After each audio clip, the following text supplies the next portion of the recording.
I'm Calvin Chapman with the HGP SPORTScast. West Indies coach Phil Simmons has admitted he's totally frustrated by seeing West Indian cricketers light up the Big Bash League while his squad battles to be competitive. Sean Embrock with more details. Simmons said it was up to the WICB to find a way to keep the region's best players, and he cited the example of New Zealand, a team with similar resources but which has managed to retain its stars for Test cricket. Jason Holder's young outfit collapsed to a 3-day loss to Australia in the first test in Hobart, and they face the challenge of lifting themselves for the Boxing Day test in Melbourne. Meanwhile, Andrew Russell has been bowling with impressive pace for the Sydney Thunder, and Dwayne Bravo and Chris Gayle have turned out for the Melbourne Renegades, continuing their tour of domestic T20 tournament.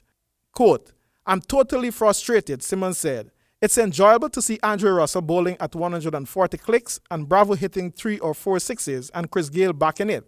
It's frustrating that we don't have them here playing the Test series.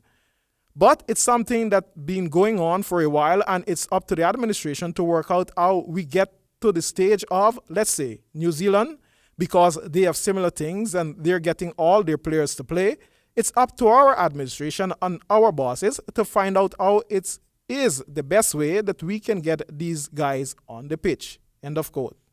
It is not as simple as to say that all 3 men would be in the Test team if available. For Gayle has a back injury that will affect his chances for ever adding to his tally of 103 tests. And Bravo was not picked for a test for more than 4 years before he officially retired from the format in January. This month, Bravo said he remained committed to West Indies cricket, but was unhappy with the way players were treated in the Caribbean. Both matches in the second annual Stag Super 16 knockout tournament at Golden Grove Ground Tuesday night last were decided by penalties after 2 contrasting extra-time draws. Here's more. It was also a night where the respective goalkeepers from defending champions Grove High Tech and Poydroin stepped up to be recognized after pulling off some stunning saves.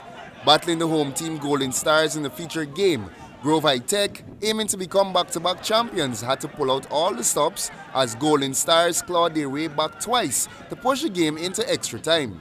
Orson Francois netted for the visitors on 20 minutes to hand his team the advantage as they dominated the home team early on, with the first half ending with Grove in the ascendancy, but it was the Stars that shone bright early in the second half.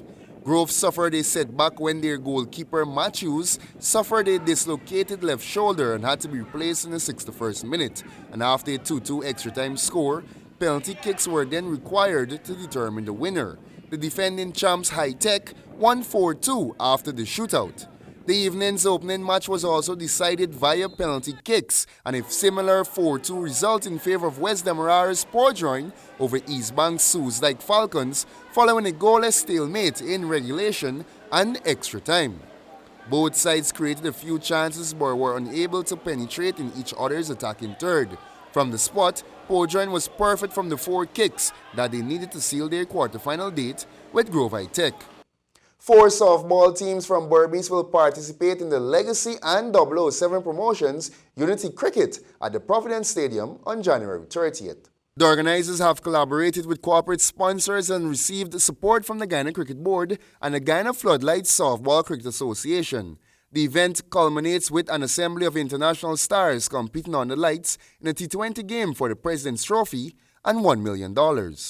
Berbice Masters face off with Demerara Masters over 45 years in a 15-over affair for a winner's prize of $150,000, and a Demerara female team opposed Berbice, with the winner of the 15-over game collecting $200,000.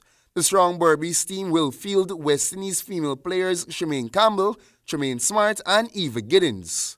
2 of Berbice's top teams, including Caribbean Boys, should provide a stern test for city sides Wolf Warriors and Regal in what promises to be 2 exciting semifinals, with the winners clashing for $500,000 and a trophy under lights in the final. This game will precede the T20 match, which starts at 8 p.m. And that concludes the HGP Sportscast. Now for a look at the weather.